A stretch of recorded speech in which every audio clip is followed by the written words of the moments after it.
এখানে ভারতের প্রাক্তন রাষ্ট্রপতি ও বিজ্ঞানী এপিজে আব্দুল কালামের 10টি বিখ্যাত উক্তি বাংলায় দেওয়া হল।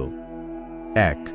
স্বপ্ন সেটা নয় যা তুমি ঘুমিয়ে দেখো, স্বপ্ন হলো সেটাই যা তোমাকে ঘুমোতে দেয় না।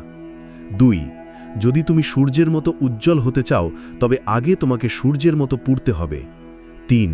তুমি তোমার ভবিষ্যৎ পরিবর্তন করতে পারবে না, কিন্তু তোমার অভ্যাস পরিবর্তন করতে পারবে, আর তোমার অভ্যেসই নিশ্চিতভাবে তোমার ভবিষ্যৎ পরিবর্তন করবে। ৪.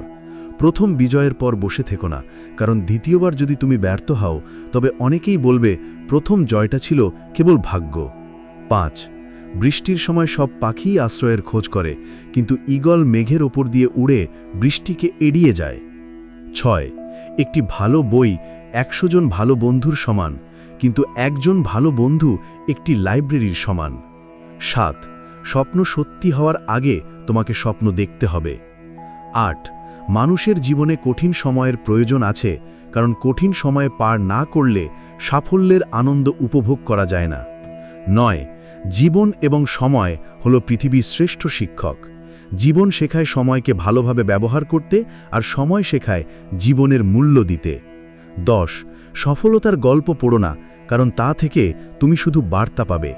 ব্যর্থতার গল্প পড়ো, তাহলে সফল হওয়ার কিছু ধারণা পাবে।